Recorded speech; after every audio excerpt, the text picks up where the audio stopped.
Good afternoon. Welcome to my YouTube classes.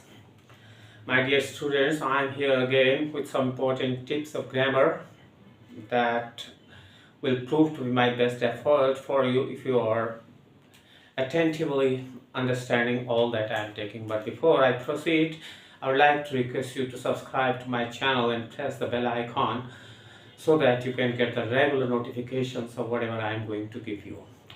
तो आज की ग्रामर सीरीज में मैं आपको छोटी छोटी टिप्स कुछ ग्रामर में बहुत जो इम्पोर्टेंट होने वाली है आपके लिए बताऊंगा। तो देखिए, सबसे पहला शब्द हम लेके आए, वर्ब है नो। नो कैसा वर्ब है, इसके साथ क्या लगता है, ये आपको सीखना है। याद रखो, नो में हम क्या गलती करते हैं, I know to write an ऐसे।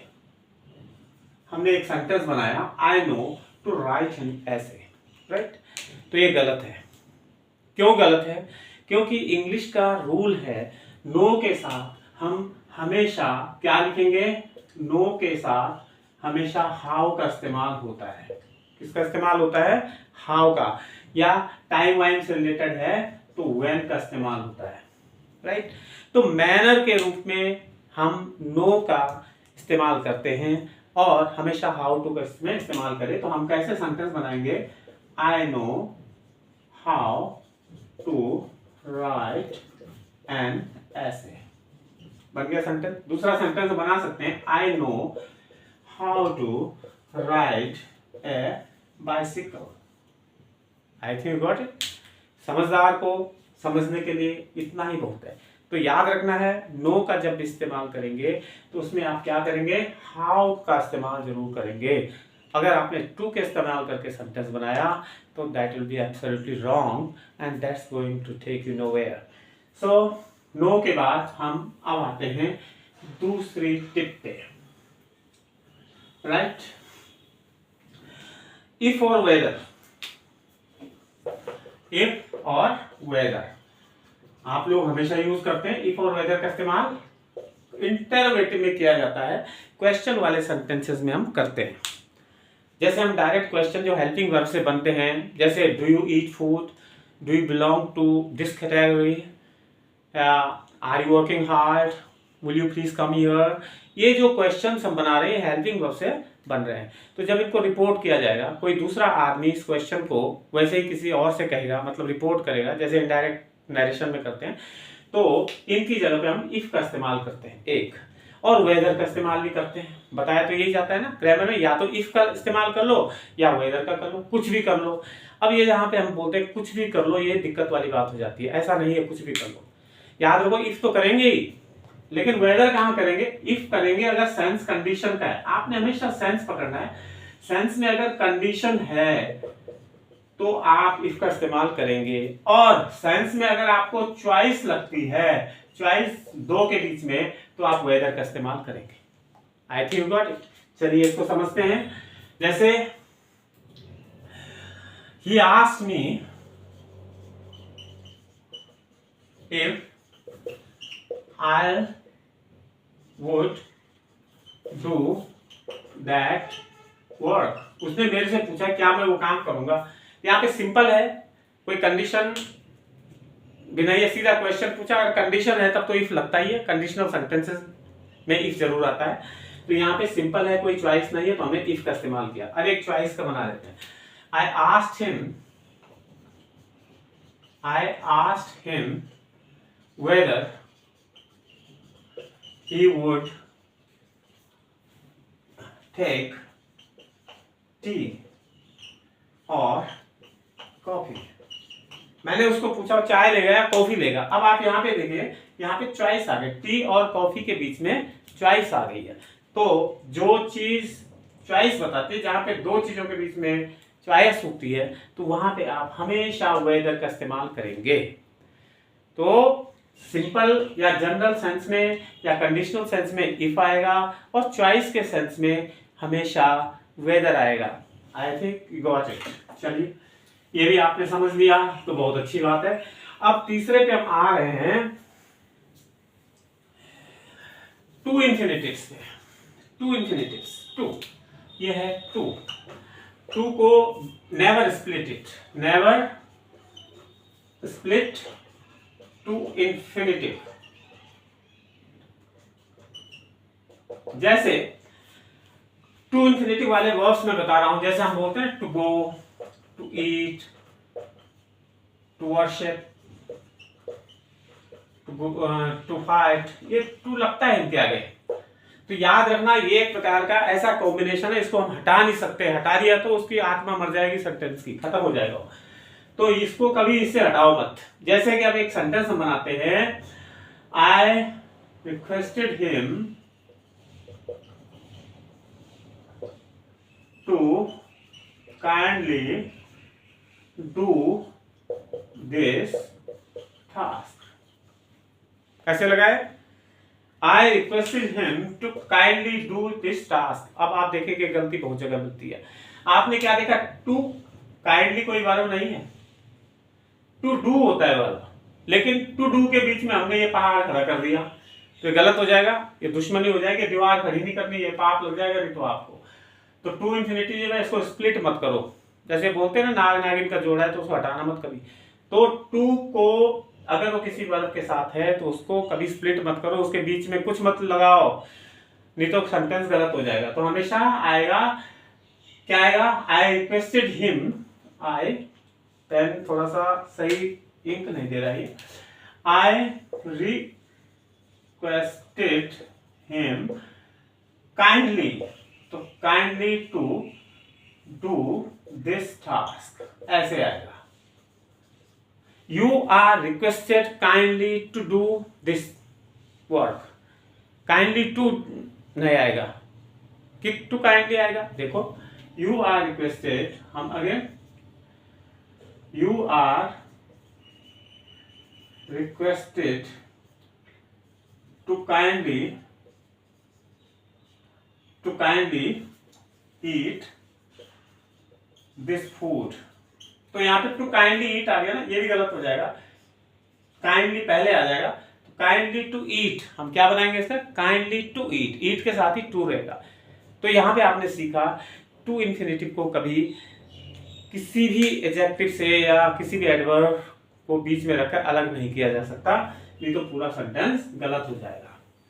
तो आपको 3 टिप्स हमने बताई है कि नो का इस्तेमाल कैसे करना है, और इफ वेदर का कैसे करना है, और इसका टू इंफिनिटिव क्या होता है। अब कुछ ऐसे होते हैं जो जनरल एरर्स होते हैं जो हम करते हैं। जैसे पहले बताता हूं मैं, the doctor saw his pulse. देखो सबसे बुरा मेथड अगर कोई अंग्रेजी का है वो तो है ट्रांसलेशन मेथड। ट्रांसलेशन मेथड से आप कभी अंग्रेजी नहीं सीख सकते, ना कभी बोल सकते हो, क्योंकि जो चीज बोलनी है वो आपको ट्रांसलेशन में चेंज हो जाती है, फिर ट्रांसलेशन ही करता रहता, दिमाग बोल नहीं पाता, राइट। इसलिए ट्रांसलेशन को भूल जाओ, आप सेंस को पकड़ो, अंग्रेजी को सेंस, पर अंग्रेजी में ही सब कुछ करो, अंग्रेजी में ही सोचो, अंग्रेजी में ही बोलो, अंग्रेजी में लिखो, अंग्रेजी में ही सेंस पकड़ो, तब देखो there is no problem, right. It's a quick walk to learn English if you have a sense. अब उसमें क्या है, अब आप देखो जब डॉक्टर, देखना तो ये होगा ना, दिस एक्शन इसको और सीइंग, लेकिन क्या डॉक्टर ऐसे देखता है, हाँ जी नाड़ी पकड़ी और देखा, अरे फील करता है वो, नाड़ी को देख कैसे लेगा, हिज फीलिंग। तो यहाँ पे हमेशा फील शब्द का इस्तेमाल करेंगे, the doctor felt his pulse, ऐसे आएगा, राइट। अब एक सेंटेंस हम और बना रहे हैं आपको, वो है ही स्पोक, नहीं, he told the truth, he told the truth. याद रखो कोई भी अच्छी चीज जो हम बोलते हैं, नैतिक चीज है, इंस्ट्रक्शंस है, किसी को उपदेश देना है, अच्छी अच्छी बातें किसी की बोल रहे हैं, तो हम क्या करते हैं, स्पीक, राइट। तो यहाँ पे ट्रूथ अच्छी चीज है, हम यहाँ पे क्या बोलेंगे, ही स्पोक द ट्रूथ। तो कॉमनली कैसे समझेंगे आप, ट्रूथ के साथ, सच बोलने के साथ कभी भी टेल का इस्तेमाल नहीं करेंगे, इसके साथ हम स्पीक का इस्तेमाल करेंगे, राइट, स्पीक द ट्रूथ। अब दूसरा है, ही स्पोक ए लाई। क्या है, गलत है, लाई तो बुरी चीज है, अच्छी चीज बोलने के लिए हमेशा स्पीक आता है, कोई इंस्ट्रक्शन दे रहे हैं, कोई अच्छी बात सुना रहे हैं, कोई कहानी सुना रहे हैं अच्छी मोरल, तो यहाँ पे स्पीक का इस्तेमाल कर सकते हैं, लेकिन यहाँ पे स्पोक लाए गलत हो जाएगा, क्योंकि लाए झूठी अच्छी चीज नहीं है झूठ बोलना, इसलिए यहाँ पे he told a truth, told a lie, he told a lie। तो झूठ के साथ टेल, सच के साथ स्पीक, राइट। कुछ कुछ चीजें और हैं, छोटी छोटी चीजें जो हम गलती करते हैं, मैं आपके लिए टिप्स हमेशा ही लेके आऊंगा। अब जैसे हमने बोला द टीम क्या करें, made a goal, the team made a goal. याद रखो ये भी, अरे गोल ये नहीं होता, ए होता है, GOAL। याद रखो गोल हमेशा मेक नहीं किया जाता, ये ट्रांसलेशन मेथड की गलती है सारी। तो गोल को मेक नहीं करेंगे, हम स्कोर करते हैं। तो the team scored a goal, the team scored a goal, ये सही है, ये गलत हो जाएगा, राइट। बहुत आसान है, कोई दिक्कत नहीं है। उसके बाद है he is taking a bath, he is taking a bath, वो स्नान कर रहा है। नहाने के लिए टेक नहीं आता, टेक कोई चीज हम हाथ पे थोड़ी पकड़ रहे हैं, एक्सेप्ट थोड़ी कर रहे हैं उसको, राइट। टेक किस सेंस में हम नहाने के साथ टेक का वो करते हैं, टेक का मतलब हमने ले लिया, अंगीकार कर लिया, टेकन फॉर ग्रांटेड हो तो ठीक है, राइट। इसमें कोई चीज पोजीशन में भी नहीं आएगा आपकी, ये तो नहाना एक एक्टिविटी है, तो इसके लिए हमेशा टेकिंग का इस्तेमाल नहीं करेंगे।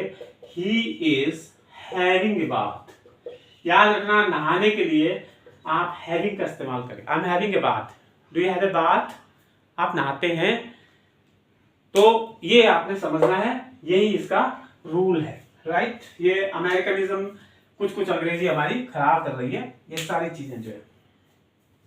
अब आगे देखो क्या है, जैसे I tell my prayer, I tell my prayers in the morning. What do you mean by telling prayers? पूजा करना, पूजा करने को doing prayer नहीं बोलते हैं। एक चीज याद रखना, ये कोई वैसी एक्टिविटी नहीं है जो हम करें, जैसे कोई लकड़ी काट नहीं रही है या कोई वैसा काम नहीं कर रहे हैं। टेलिंग प्रेयर, प्रार्थना करना एक मेंटल एक्टिविटी है। तो मेंटल एक्टिविटी को ना तो डू से जोड़ेंगे ना टेल। टेल का मतलब तो किसी को हम कह रहे हैं ना, बात पहुंचाने को टेल कहते हैं। जैसे मैं आपको I am telling because I am trying to convey something to you, that's what we call tell. लेकिन जब हम पूजा करते हैं तो हम किसी से बात थोड़ी कर रहे हैं, we are just trying to focus on something very spiritual. तो यहाँ पे आप टेल का इस्तेमाल नहीं करेंगे, बल्कि से का इस्तेमाल करते हैं। से क्या होता है, जो ओरिजिनल हमारे मुंह से, दिमाग से जो चीज निकलती है वो से होता है। उस चीज को जब कोई मैनिपुलेट करता है तब वो टेल में बदल जाती है, राइट। तो यहाँ पे आई से my prayers in the morning, तो प्रेयर करने के लिए हमेशा से शब्द का इस्तेमाल आप करोगे। That's all, I think you have got it. आज की क्लास में इतना ही, बाकी नेक्स्ट टिप्स लेके आऊंगा नेक्स्ट क्लास में। लेकिन इससे पहले फिर मैं आपसे रिक्वेस्ट करना चाहूंगा कि आप इस चैनल को सब्सक्राइब करिए। इसको आगे बढ़ाना आपका काम है और आपके नॉलेज को इन्हेंस करना मेरा काम है। So I would like to request you to subscribe to my channel, to like it, to share it, and you can write to me in comments whatever problems you have. You can ask me anything, any complicated thing that you think this in English, so you can ask me. Thank you very much. See you again.